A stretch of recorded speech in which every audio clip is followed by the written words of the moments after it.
berpengaruh terhadap perkembangan atau pertumbuhan bibit. Oleh karena itu, dalam hal koleksi selain spermatozoa ini, kita harus menyesuaikan bibit yang kita gunakan sesuai dengan kondisi musim tanam dan waktu yang ditentukan. Yang berikut, dalam mempertahankan kebun bibit perlu penerimaan bibit. Perlu penerimaan bibit yang bertujuan untuk memacu pertumbuhan rumput laut. Suatu bibit akan mengalami pertumbuhan yang stagnan jika dipergunakan secara terus-menerus. Jadi hal ini diartikan pertumbuhan rumput laut itu terlambat atau kerdil. Jadi perlu dilakukan penerimaan bibit. Yang berikut, penggunaan metode tanam sesuai dengan kondisi lokasi. Jadi kalau lokasinya landai, kita cenderung menggunakan metode long line, lepas dasar. Tapi ketika metode long line ini tentunya ya efektif dan tidak mempengaruhi kondisi lokasi, dasar perairan, apakah dia substratnya berlumpur atau berpasir.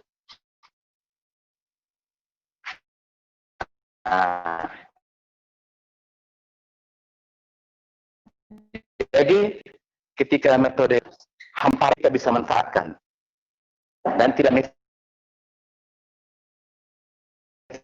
harus topografi dasar perairannya penggunaan metode long line. Di situ bisa kita gunakan pengembangan bibit dalam bentuk kantong. Jadi bibit berada dalam sebuah wadah atau kantong berukuran kecil.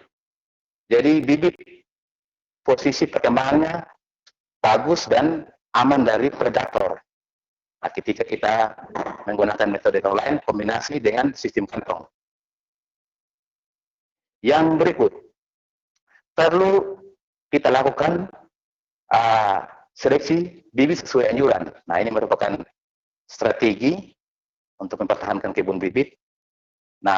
Untuk memperoleh cabang atau talus yang mempunyai laju pertumbuhan cepat, maka dengan mudah. Cenderung pada bagian pangkal talus itu ada keputihan yang kita sering kenal dengan istilah ice. Jadi hal ini perlu diperhatikan. Artinya kondisi bibit yang kita gunakan ini ya terhindar dari penyakit ice. Ini ada beberapa metode seleksi bibit ini dalam pengembangan rumput laut. Itu ciri banyak talus yang tumbuh, terus tunas percabangan juga banyak.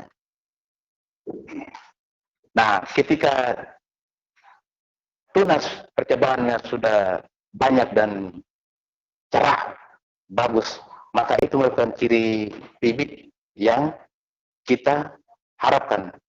Artinya secara teknis memenuhi syarat dan layak.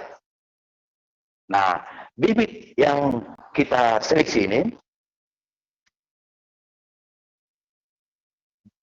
kita harapkan supaya tidak kena matahari langsung atau tidak layu. Ketika terkena matahari langsung, ya kurang lebih 2 jam, 3 jam, akan berpengaruh pada pertumbuhan bibit rumput laut yang dimaksud. Jadi bibit akan mudah terkena serangan penyakit tadi, seperti keputihan ice. Karena perlakuan awal ketika bibit tersebut sudah terkena matahari langsung. Bibit tersebut juga mudah layu. Jadi kita harus hindari sinar matahari langsung yang mengenai bibit tersebut. Terus bibit yang kita maksud ini harus bersih dari kotoran yang melekat.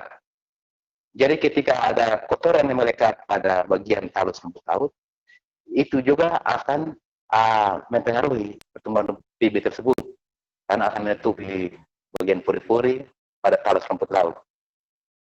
Selanjutnya, bibit yang kita gunakan ini tidak terserang penyakit. Yang saya jelaskan tadi bahwa penyakit ice ini, yang istilahnya ada keputihan pada bagian talus rumput laut. Nah, itu kita harus selektif sekali dalam hal penentuan bibit rumput laut yang hendak kita kembangkan. Selanjutnya masuk pada tahap metode pengikatan bibit. Pengikatan bibit ini, ya kita ketahui bersama bahwa jarak masing-masing rumpun ini ya relatif tidak terlalu ini dengan aturan anjuran ini, tapi jarak yang sudah dilakukan dan efektif itu 20, 25 sampai 25 cm. Itu jarak yang sering dilakukan. Dan itu sangat mempengaruhi laju pertumbuhan bibit rumput laut. Jadi ketika jarak 20 sampai 25 cm itu masing-masing rumpun atau masing-masing titik itu dianjurkan secara teknis.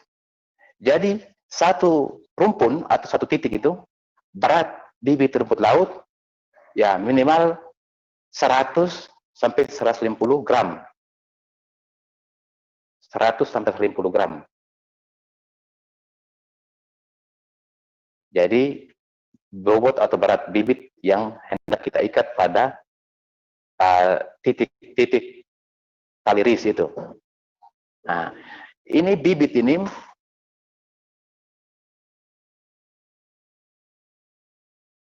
cenderung harus ya kencang dan tidak kendor, sehingga ketika gelombang menghadap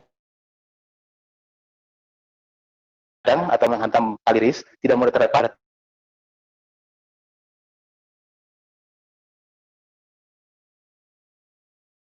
Perhatikan ikatan titik tali ris dengan metode bibitan rumput laut.